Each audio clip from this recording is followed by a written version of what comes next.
भारतीय वायुदलाने air strike केलेल्या आहे पाकिस्तानमधल्या अतिरेकी तळांवरती जवळपास 32हून अधिक अतिरेकी ठार झाल्याची माहिती देखील मिळत आहे. लष्कराने देखील काही वेळापूर्वी पत्रकार परिषद घेतली, त्यांनी स्पष्ट केलेलं आहे या संदर्भात. मला काय आपल्याकडे भारतात जो आता कुठे ते पहलगामला जो हल्ला झाला, मी ज्यावेळेला त्याच्यावरचं मी पहिलं ट्विट जेव्हा केलं त्यावेळेला मी सांगितलं होतं की ज्यांनी हल्ला केलाय त्यांना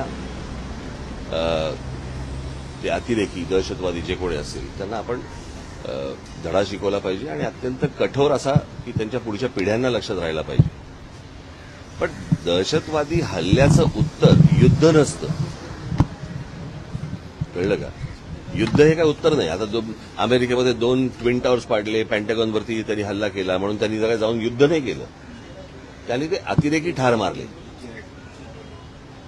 हे तुम्ही दुसऱ्या देशामध्ये युद्ध परिस्थिती आणायची आणि आता ते काय मॉक ड्रिल करायचं आणि मग ते सायरन वाजवणार वगैरे वगैरे.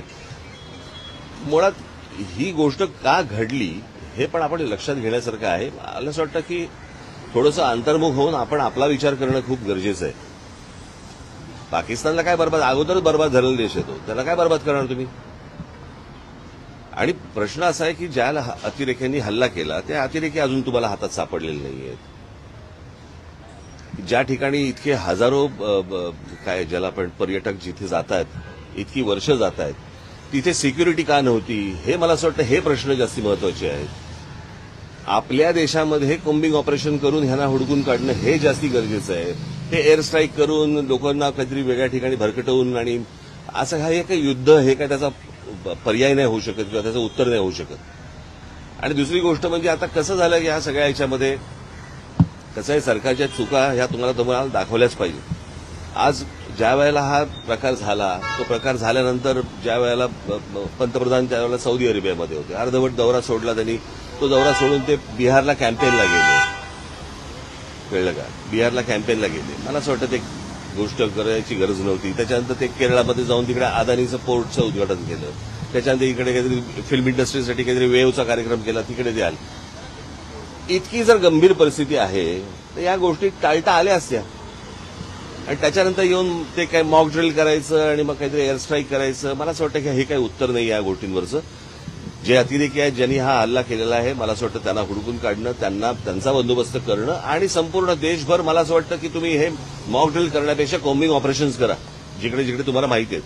आज आपल्या देशामधला पोलीस दल आणि या सगळ्या लोकांना, खास करून मुंबई महाराष्ट्रामधल्या पोलीस दलाचं तर मी त्यांची प्रशंसाच करेन की त्यांना सगळ्या गोष्टी माहिती आहेत, कुठे कोणत्या गोष्टी चालू आहेत आणि कुठे काय चालू आहे ते, कळलं का? आज आपल्या देशातले प्रश्न संपत नाहीयेत आणि आपण काहीतरी युद्धाला आपण काहीतरी सामोरे जातोय. मला असं वाटतं ही काही योग्य गोष्ट नाही. आज नाक्यावरती ड्रग्ज मिळत आहेत, हे ड्रग्ज येत आहेत कुठून, काय येत आहेत, मला असं वाटतं या गोष्टींच्या खोलात तुम्ही जाणं गरजेचं आहे. लहान लहान पोरं आता ड्रग्ज यायला लागली, शाळा कॉलेजमधली पोरं, ह्यांच्यापर्यंत ड्रग पोहोचतोय कसा, हे प्रश्न आता सगळ्यात महत्वाचे आहेत. युद्ध हे काही आता ह्याचं उत्तर नाही आहे. एअर स्ट्राईकला ऑपरेशन सिंदूर असं नाव दिलेलं आहे. ते प्रश्न परत मी तेच सांगतो ना, हे काही नावं बिवं देऊन ह्याने काही भावनाचा काही विषय येत नाही. प्रश्न असा आहे की तुम्ही नक्की काय पाऊल उचलताय आणि हे इतके दिवस जे काही कार्यक्रम जे झाले, ह्या कार्यक्रमांची काय आवश्यकता नव्हती. ठीक आहे.